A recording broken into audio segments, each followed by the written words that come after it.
Olá, eu sou Verônica Abdala, sou bibliotecária, gerente de serviços de informação e produção de fontes de informação na BIREME, que é um centro da Organização Pan-Americana da Saúde que trabalha com informação em saúde.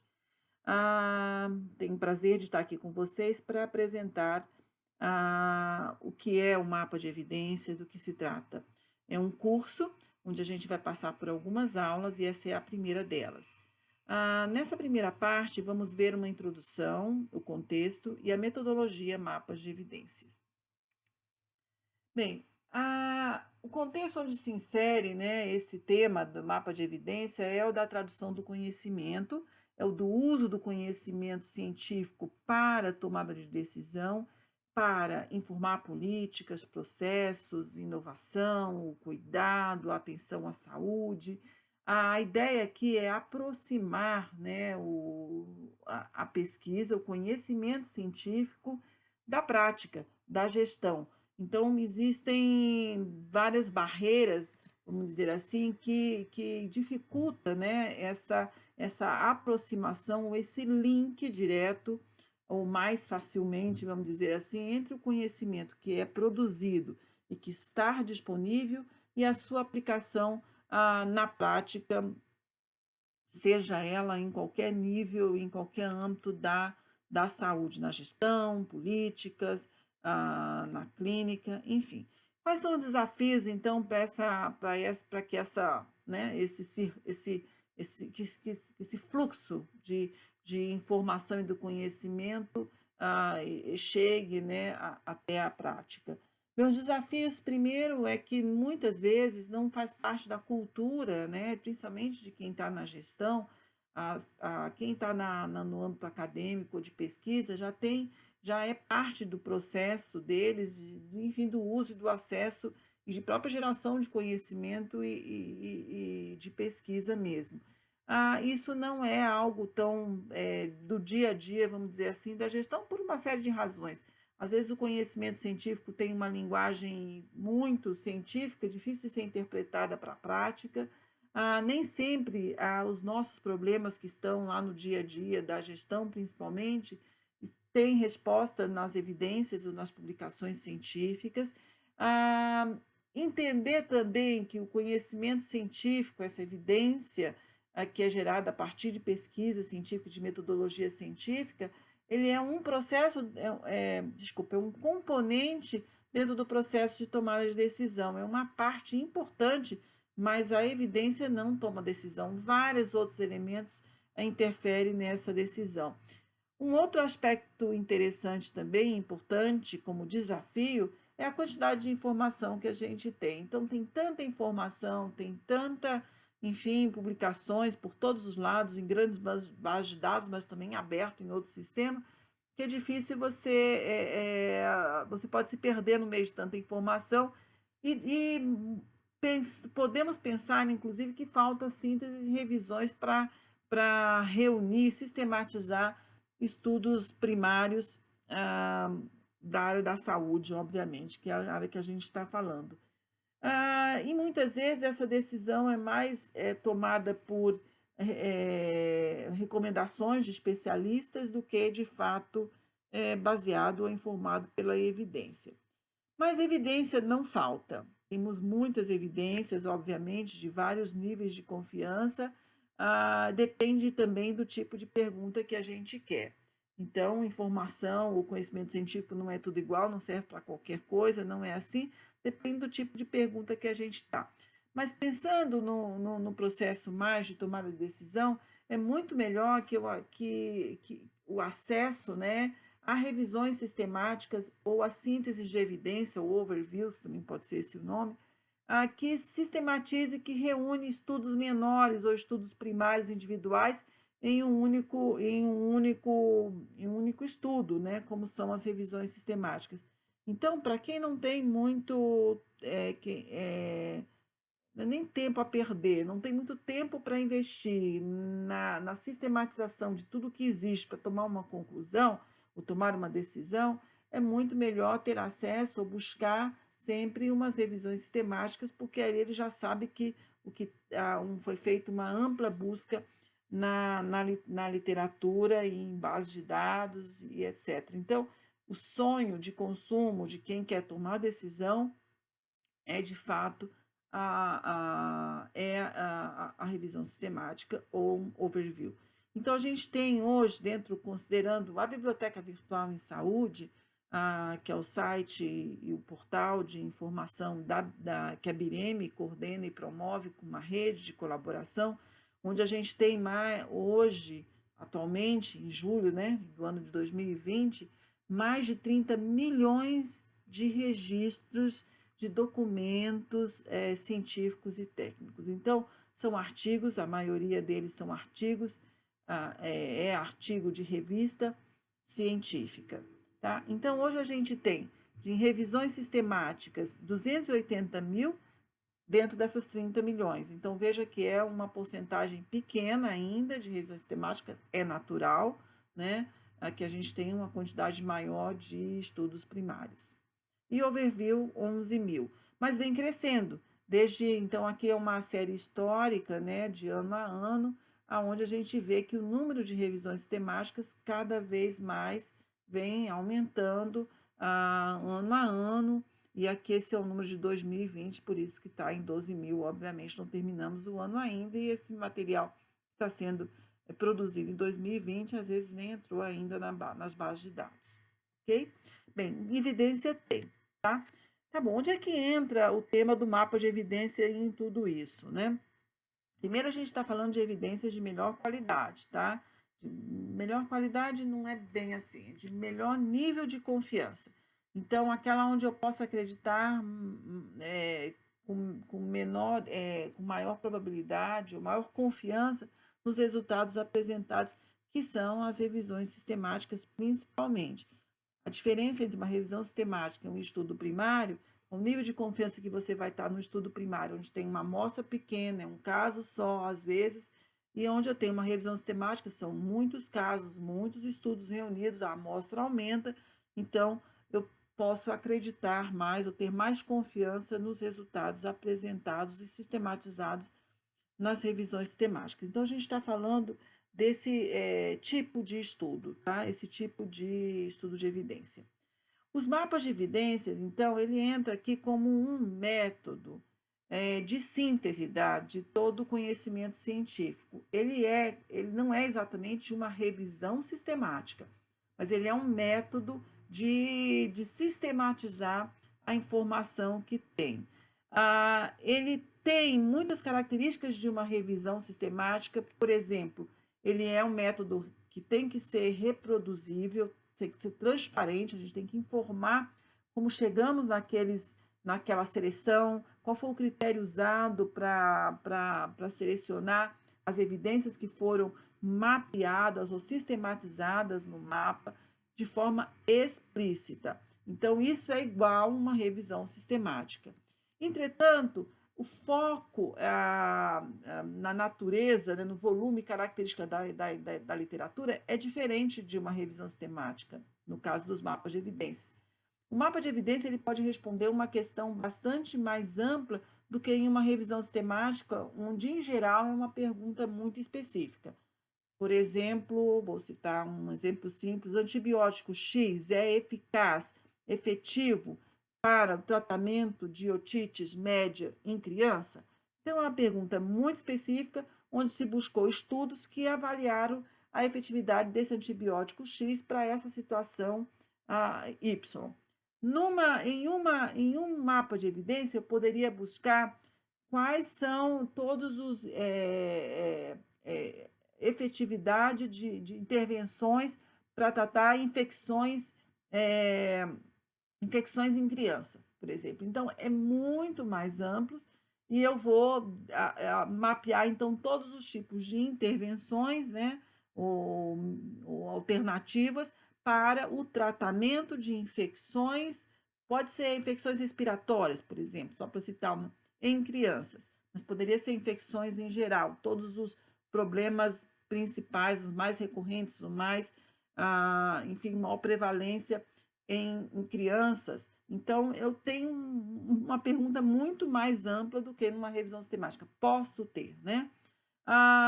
É muito importante envolver um grupo de pesquisas igual, né, grupo de trabalho igual também numa revisão sistemática, e pessoas que conheçam do tema, além de bibliotecários, é muito importante na construção de mapas de evidências para fazer toda a busca bibliográfica, documentar todos esses processos e ser parte da equipe que vai fazer um mapa.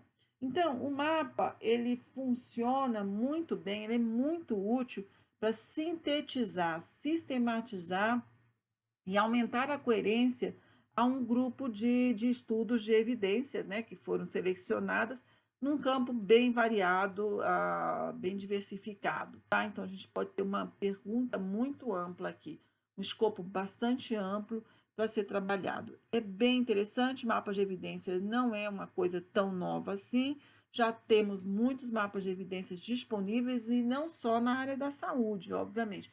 Tem, enfim, em várias outras áreas para mapear intervenções que existem. E aí a gente fala que o mapa de evidência é uma forma de tradução do conhecimento, de fazer, de mostrar para quem precisa tomar decisão, para um gestor, por exemplo, as opções que existem para abordar um problema que pode ser complexo. Ele tem ali toda mapeado as intervenções possíveis, os estudos de evidência que respaldaram aquelas intervenções e os resultados dessas intervenções. Num único mapa, visualmente falando, vocês vão ver que isso é uma das características dos mapas de evidência.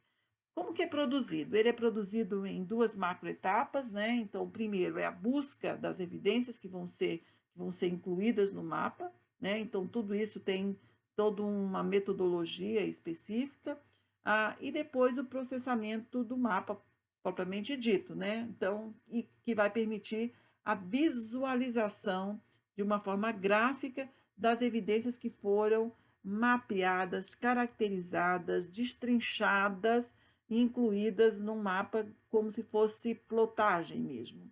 Nós vamos ver tudo isso como funciona. Bem, a inspiração da Bireme, né,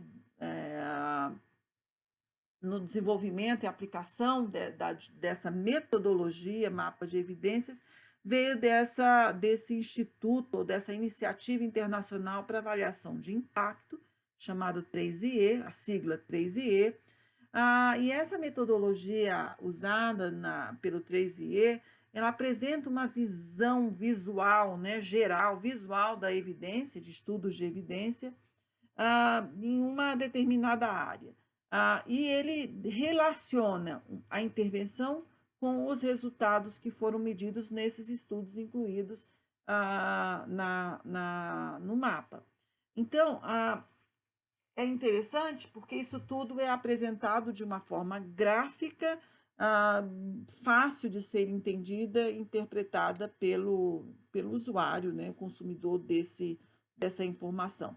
Então, esse é o site desse instituto, dessa iniciativa, melhor dizendo, onde vocês têm acesso aqui a vários mapas que eles já produziram com essa metodologia. Então, aqui é o portal onde a gente tem os mapas, aqui está só a primeira lista deles. Então, entrando em um dos mapas aqui, onde ele fala de medida de performance, né, e gestão do sistema de atenção primária em saúde. Então, é o título do mapa. E aqui já é o mapa propriamente dito, onde a gente tem os tipos de intervenção, né, para alcançar, né, a melhor performance e a gestão na atenção primária, os tipos de intervenções, tá? Agrupadas também, a gente tem as intervenções caracterizadas em grupos também, então aqui são os diferentes tipos de intervenções e os resultados, os outcomes aqui. Então, por exemplo, aonde tem bolinha é porque tem um estudo relacionando a intervenção com o desfecho. E essas cores, né, bem colorido, né, e o tamanho variado, né, das bolas que aparecem aqui, ou das bolhas, as cores têm a ver com o tipo de estudo. Então, cinza são estudos de avaliação de impacto, tá? As bolhas em verde significa alta confiança. Então, são revisões sistemáticas que foram previamente avaliadas enquanto a sua metodologia e foram classificadas como de alta confiança. O laranja, médio, o vermelho, baixa confiança. E o azul são protocolos de revisões sistemáticas, porque foram iniciados e ainda não estão terminados. Então, não dá ainda para saber qual vai ser o nível de confiança, porque é uma avaliação da metodologia, da forma como foi desenvolvida a revisão sistemática, tá? Então, por aqui a gente já tem. Então, aonde tem bolha é um estudo. E o tamanho da bolha tem a ver com a quantidade de estudos que eu tenho em cada nesse agrupamento, tá? Então, vou dar um exemplo aqui, eu aumentei um pouquinho o mapa. A intervenção é educação continuada, para quê? Para melhorar, né, as habilidades e competências dentro dos provedores, tá vendo? Da atenção à saúde.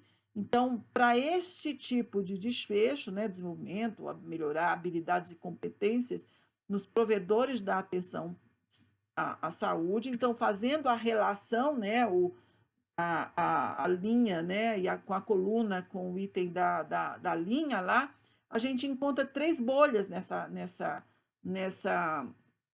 relação aqui, tá? Então, eu tenho aí avaliações de impacto, que é o cinza, e eu tenho de baixa qualidade e protocolo em azul. Então, ao clicar na bolha cinza, então tá aí, por isso que a cor aqui está inclusive cinza, avaliações de impacto, eu tenho 5 estudos aqui. Então, tá aqui os títulos dos 5 estudos que foram incluídos, é um link que leva ao texto completo do estudo, tá? Então, um outro clique na bolha vermelha, ela está menor do que a bolha cinza. Então, a cinza tinha 5 estudos, a vermelha tem 2 estudos, que são revisões sistemáticas, e vermelho é de baixa qualidade metodológica, então, baixo nível de confiança nos seus resultados, apresentados por esses 2 estudos que estão aqui, o título. Então, essa é a forma de interpretar essas bolhas, né, e fazer a relação entre a intervenção e o desfecho que foi avaliado nessas revisões sistemáticas, todas que estão incluídas aqui, e em cada uma das bolhas vai representando, então. O azul aqui, só para mostrar, ele está menor do que a bola vermelha, significa que tem um estudo só de protocolo de revisão sistemática, ainda sem o desfecho final, tá bom? Essa é a forma de interpretar o mapa de evidências. E vamos ver, então, como a gente aplicou isso. Então, inspirado nessa metodologia, nós desenvolvemos e adaptamos essa metodologia na BIREME e aplicamos essa metodologia para responder uma necessidade do Ministério da Saúde do Brasil, especificamente da Coordenação Nacional das Práticas Integrativas e Complementares em Saúde, onde a pergunta foi: qual é a efetividade clínica das práticas integrativas e complementares em saúde? Eu quero saber dessas práticas que estão aqui. Então, veio uma encomenda para a efetividade clínica da Xantala, fitoterapia serve para quê? Ozonioterapia bucal, reflexologia, yoga, meditação e práticas da medicina chinesa, da medicina tradicional chinesa, que são as práticas corporais, a acupuntura e a auriculoterapia. Então, fizemos 9 mapas de evidência para responder a essa pergunta sobre a efetividade clínica dessas práticas. O resultado disso já está publicado, nós publicamos na Biblioteca Virtual de Medicina Tradicional Complementar Integrativa, o link está aí. Então, não só esses da encomenda, mas já fizemos outros mapas aplicando essa mesma metodologia, que tem a mesma objetivo de apresentar de uma forma gráfica, visual, sistematizada, a evidência que tem sobre um determinado tema ou temática. Esse foi o primeiro mapa que nós fizemos, até mesmo para testar a metodologia, né? Foi com ozonioterapia médica, a efetividade clínica. Então, aqui entraram também só revisões sistemáticas, foram 14 revisões sistemáticas incluídas, que estão aqui representadas nessas bolhas. Cada bolha, cada revisão sistemática dessas 14 pode estar dentro de mais de uma bolha, porque ela pode ter avaliado mais de uma intervenção e mais de um desfecho. Então, é natural, não é um para um, um estudo só pode estar dentro de uma bolha. Não, não é assim que funciona. Então, aqui o tipo de intervenção é a forma de aplicação do ozônio, por exemplo, mistura gasosa intradiscal. E aplicou para quê isso? Por exemplo, na dor. Aqui, vamos pegar esse da dor aqui. Então, ele aplicou para alívio completo da dor. Tem uma bolinha verde grande e uma vermelha. Então, tem mais estudos nessa verde, na vermelha. Então, e usando as mesmas cores, a gente não entrou avaliação de impacto nesse mapa, por isso está aqui só verde alto, moderado e baixo o nível de confiança, tá? E aqui é uma forma, então, da gente... desculpa, essa daqui já mudei de mapa, é o da Chantala. Então, a forma de aplicação da massagem, Chantala, então, aplicada pela mãe para alívio da dor. Aplicada na enfermagem, em casos de amputação de membros, de sintomas de quimioterapia, de dermatopatias, enfim, aonde tem bolha, é porque encontrou uma evidência relacionando a forma de aplicação e o para quê, né? O desfecho, o resultado. Bem, é isso. A gente vai ter uma segunda parte agora de ver como fazer, quais são as etapas propriamente dita de um mapa de evidência. Eu apresentei a vocês o que nós temos até então e convido vocês, então, para ver a segunda parte dessa aula 1, que é onde a gente tem as etapas da construção de mapas de evidência. Vejo vocês. Obrigada.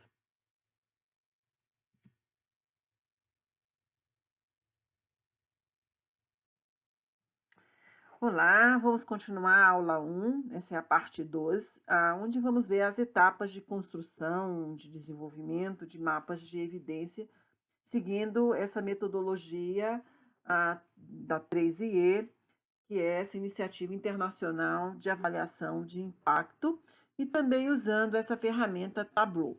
Essa representa a adaptação e adoção dessa metodologia pela BIREME, que foi aplicada nos mapas de evidências já que temos desenvolvido, tanto na área de práticas integrativas, mas também outros mapas, como o uso de antibióticos como medida profilática e de infecções. Temos desenvolvido também um mapa sobre intervenções para desigualdades em saúde, enfim, para reduzir as desigualdades em saúde, a efetividade da laser terapia na saúde oral.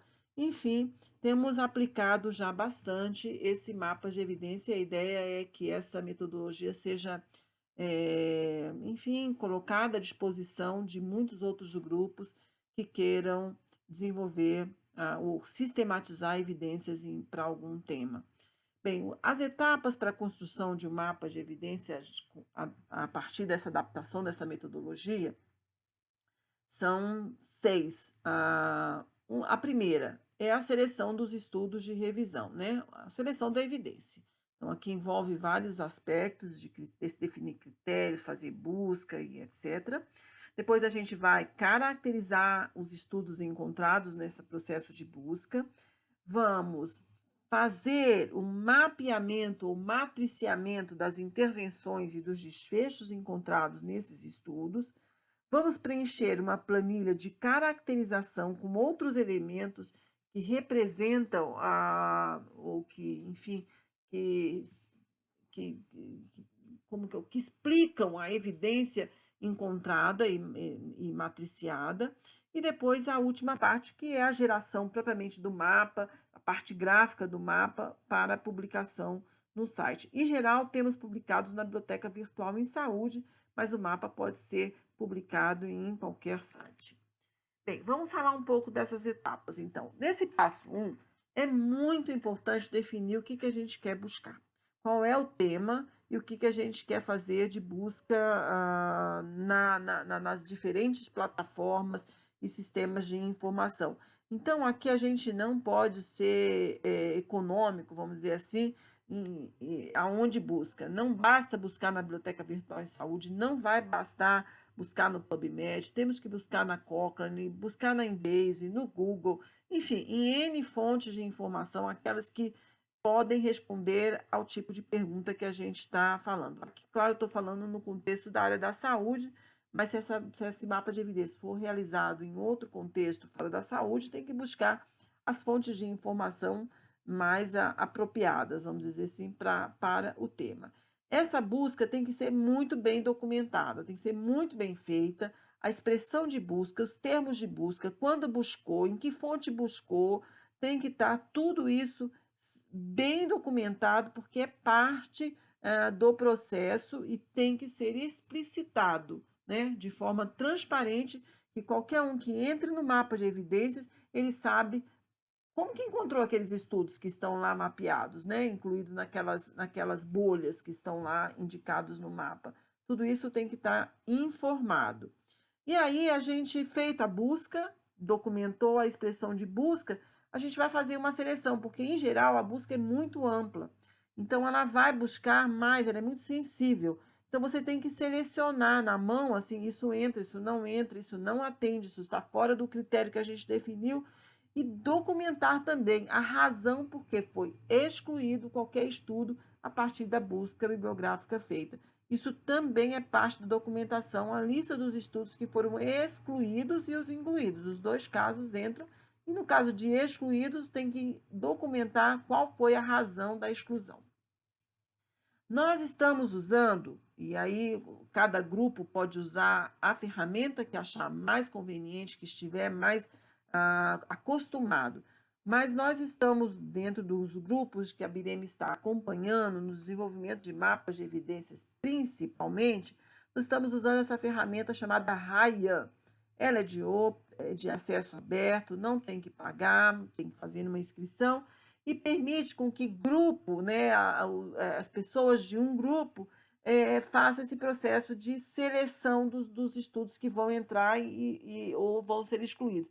E esse processo a gente faz em pares, de forma que fique mais ainda sistemático e validado esse processo de seleção, que não foi a opinião de um único pessoa do grupo, mas pelo menos duas pessoas do grupo concordar com a inclusão de um estudo de revisão, sempre à luz dos critérios de seleção previamente definidos. Esses critérios, às vezes, a gente define no início do trabalho e, ao pesquisar, ao encontrar alguma coisa, você vê, mas talvez eu quisesse incluir também aspectos de prevenção, não só tratamento, por exemplo. Então, isso significa que tem que voltar atrás, refazer a busca, para então ser aplicado de novo nesse processo de seleção. Tudo bem? Pode fazer? Pode fazer, não tem problema. O ideal é, claro, evitar retrabalho, né? Mas muitas vezes, ou em algumas vezes, melhor dizendo, pode ser necessário um ajuste no critério de seleção, o que implica dar uma volta para trás.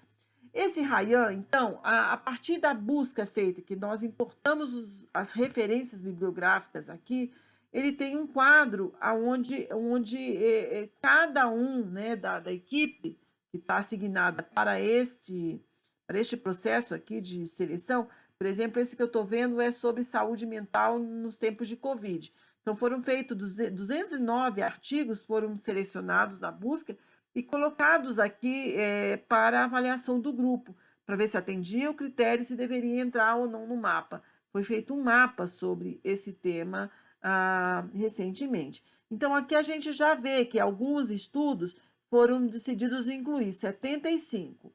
Excluir, 87 tiveram algum voto para excluir, alguns deu como conflito, quer dizer, dois enfim, diferentes, né, avaliações, uma para incluir, outras para excluir, então há um conflito aqui, onde o grupo também tem que tomar uma decisão, tá? O que tirar, enfim, decidir o que vai, né, com isso.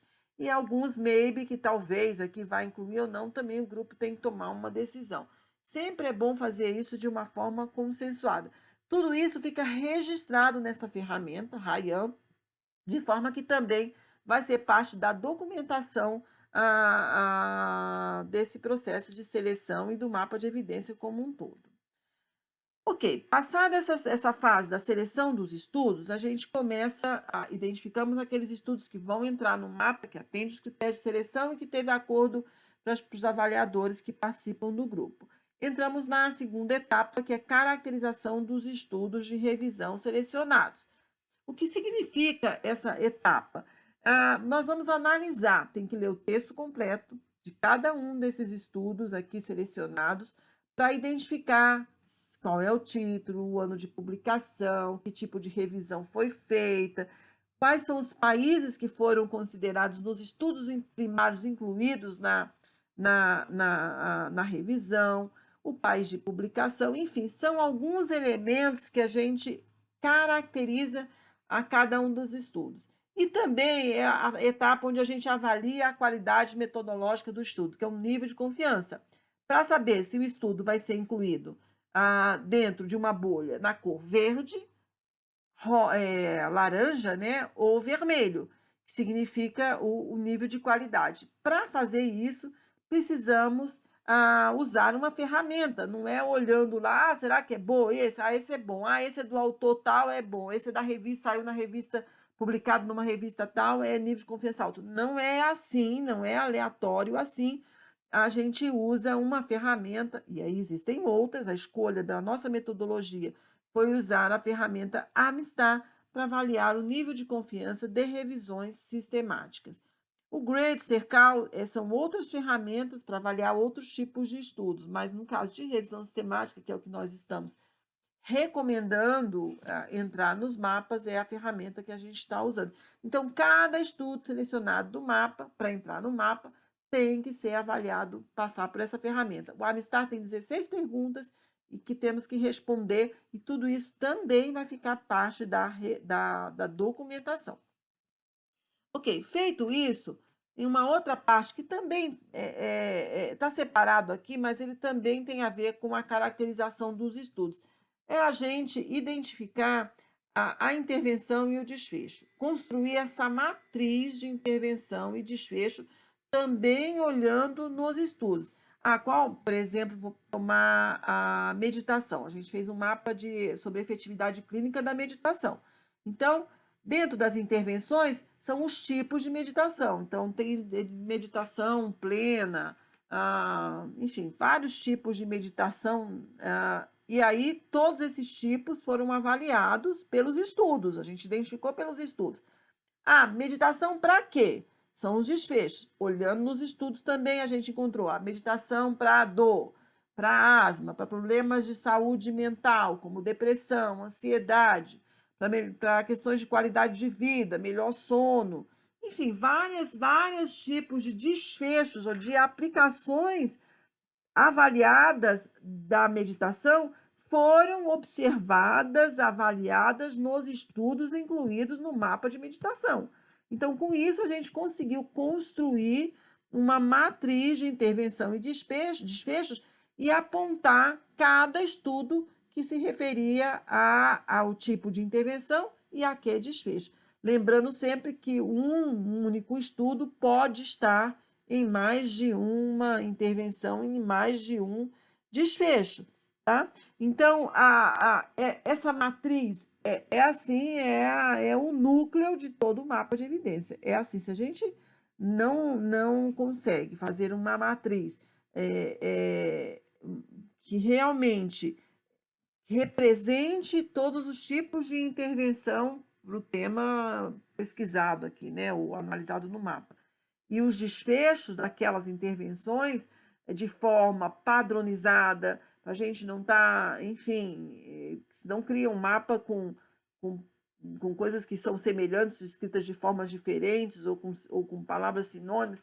Então, é todo um trabalho forte que implica tempo de análise, de discussão com o grupo, até concordar com aquela matriz.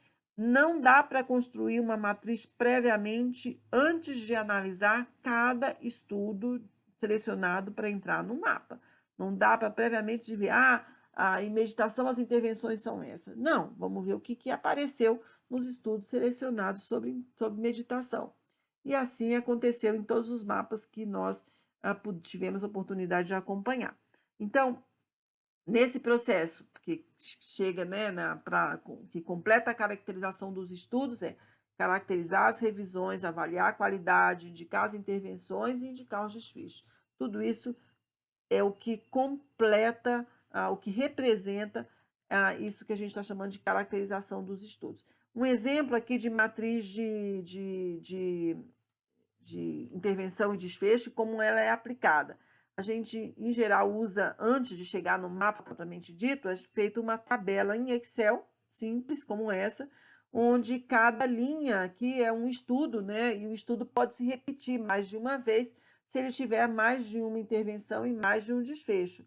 Então, em geral, a gente aplica códigos para... Então, esse é um código, um grupo de intervenção aqui de prática corporal chinesa, e a intervenção é A1, A4 e A5. Isso tem uma tabela de códigos, e a gente vai ver lá. No grupo de desfechos é o grupo de dor. E que tipo de dor? A15, A15 e A15. Por que tem 3 vezes aqui? É porque tem 3 tipos de desfecho. Então, para esse desfecho, intervenção, tá? Então, para essa intervenção A1, aplicada para essa dor A15, que eu vou mostrar o que é para vocês. Além disso, também entra na caracterização da evidência o efeito, tá vendo? Positivo, positivo, positivo. Então, essa intervenção para esse tipo de dor, a revisão sistemática indicou que foi um efeito positivo, funcionou. Em alguns outros, olha aqui, potencial positivo, então os estudos assim, olha, parece que funciona, mas não foi suficiente para confirmar um efeito positivo. Pode ser negativo, pode ser potencialmente negativo e pode ser sem efeito. Essas são as opções dessa coluna, vamos dizer assim, ou desse elemento de informação. A população que foi envolvida nesses estudos também é algo, e tem alguns outros elementos que a gente caracteriza mais facilmente, que é só olhar para o estudo, por exemplo, país, publicação, o ano, é muito mais fácil. Mas esses primeiros elementos é aquele que realmente a gente tem que ler cada um dos estudos para conseguir chegar. Então, voltando aqui, olha, o que significa esse A1, A4 e A5? Temos uma tabela de intervenções onde está aqui A1, o A4 e o A5. Então, A1 é o Tai Chi. Então, ao interpretar aquela informação lá, a intervenção é o Tai Chi aplicado para dor. Mas que tipo de dor? Então, deixa eu só voltar lá para ver qual era a dor que a gente tinha. Tem A15. Então, vamos ver na tabela de dor. Então, dor é tudo que começa com A, é dor. O A15 é dor lombar. Isso significa que estudo avaliou a aplicação do Tai Chi para a dor lombar, tá? Claro que para reduzir, ou para combater, ou para melhorar a dor lombar, né? E qual foi o efeito? Foi positivo. Então, funciona para dor lombar o Tai Chi, tá? É isso que é a interpretação que vai estar lá no mapa com as suas imagens. Antes de chegar naquela parte visual do mapa, todos os estudos são caracterizados, então, numa planilha em Excel, onde a gente tem que repetir o estudo, caso ele tenha mais de um tipo de intervenção ou de desfecho, tá? Então, aqui veio o número 2, por exemplo, não tem, só tem um tipo de intervenção, A1, aplicado para G10, que é do grupo Vitalidade e Bem-Estar. E assim, os outros todos aqui estão para o mesmo grupo. Então, e aí a gente define essa matriz com esses números, com esses códigos, agrupado desse jeito, é uma construção. Não encontramos isso pronto em lugar nenhum, tá? Então, a partir da análise dos estudos, é que vai vendo, esse estudo avaliou essa intervenção. Para quê? Com esse desfecho, e em geral são os desfechos principais dos estudos, tá? E aí a gente consegue construir essa tabela. Claro que não aparece assim de rápido, né? Vamos dizer, de pronto, vamos dizer assim. Ela é muito maior, em geral, no começo do trabalho, no final, e depois a gente sistematiza, porque aí vê coisas que são comuns e que podem estar juntos. E é, então, um trabalho essencial que merece toda a atenção do grupo. Bem, feito isso, preenchemos toda a planilha com todas as outras informações, que não é só esse de intervenção e outcomes. Essa é um exemplo da planilha completa que a gente tem que preencher com os outros elementos. Então, quais são os países de foco dos estudos incluídos na revisão? Então, às vezes, não é o país de publicação da revisão. A revisão incluiu, sei lá, 20 estudos. Esses estudos foram realizados na China, no Japão, na Rússia. Você tem que colocar onde esses estudos vieram, porque isso, para o gestor, para quem, o usuário que está vendo, interpretando o mapa, ele vai ver, essas evidências vieram do país tal. Será que se aplica para o Brasil? Essa é a pergunta ao interpretar, né, tudo isso. Claro que se eu tenho estudos onde o Brasil foi incluído como país de foco do estudo, a aplicação ou a apropriação daquele resultado ou o uso daquela evidência para uma tomada de decisão pelo menos tem essa questão do contexto tá mais garantido. Pode funcionar aqui porque o contexto nosso foi observado nesses estudos. Então, é muito importante esse dado, muito, e só realmente ler o texto completo. E aí, outros, o tipo de revisão que foi feito, o desenho da revisão, os tipos de estudos que foram incluídos na revisão, o nível de confiança, aqui está, aplicando o Amistar, a gente vai conseguir marcar que cada estudo, qual é o nível de confiança. Então, são elementos da evidência que são caracterizados. Nós também temos algumas listas de controle para a pessoa não preencher qualquer coisa como nível de confiança, por exemplo. No nível de confiança, tem essas opções aqui. Alto, médio, baixo é um protocolo ou é criticamente baixo. Os efeitos, as opções são essas. Não pode inventar outras coisas. Então, é controlado o preenchimento deste campo. Igual é importante fazer o preenchimento do campo da população também. Senão coloca adulto, população adulta, criança, recém-nascido, sei lá, crianças no plural. A padronização é muito importante no mapa, senão a gente vai ter uma série de itens, né, de entradas que às vezes poderiam estar sido tratadas de forma em conjunto. Tá? Bem, essas são as etapas, a grosso modo, o que nos espera. Tá? E eu convido vocês a desenvolver mapas de evidência juntos. Estamos bem à disposição, a equipe da BIREME, com bibliotecários que podem trabalhar nesse processo, e a ideia é que, de fato, essa metodologia seja aplicada na construção de novos mapas de evidência. Queremos desenvolver capacidade na aplicação dessa metodologia, que vocês usem, abusem dessa metodologia, dominem ela, que é muito mais fácil do que fazer uma revisão sistemática, e tem um potencial enorme de importância para o tomador de decisão, e queremos que os mapas de evidência sejam, então, publicados na Biblioteca Virtual em Saúde, que está de braços abertos para receber os mapas de evidências que vocês, em grupos, enfim, tomarem a decisão de construir. Vai ser muito bom, conte com a gente. Agora vamos para botar a mão na massa, né? Então, os passos importantes, né, para chegar a ter um mapa de evidência é ter grupos de trabalho, como eu já tinha falado no início, não dá. Difícil fazer um trabalho sozinho. Na hora de selecionar, você trabalhar com pares é muito melhor selecionar a evidência, né? Do que é mais transparente, o trabalho é mais sistemático e mais confiável também, tá? No resultado. E evita vieses, né? Que sempre o pesquisador pode ter. Temos que definir o mapa, o tema muito bem definido, o tema, criar um espaço para compartilhar documentos. Em geral, a gente usa as ferramentas do Google, e o Google Drive é uma ferramenta interessante. Também usamos o Ryan, eu acho que, mas pode ser usado.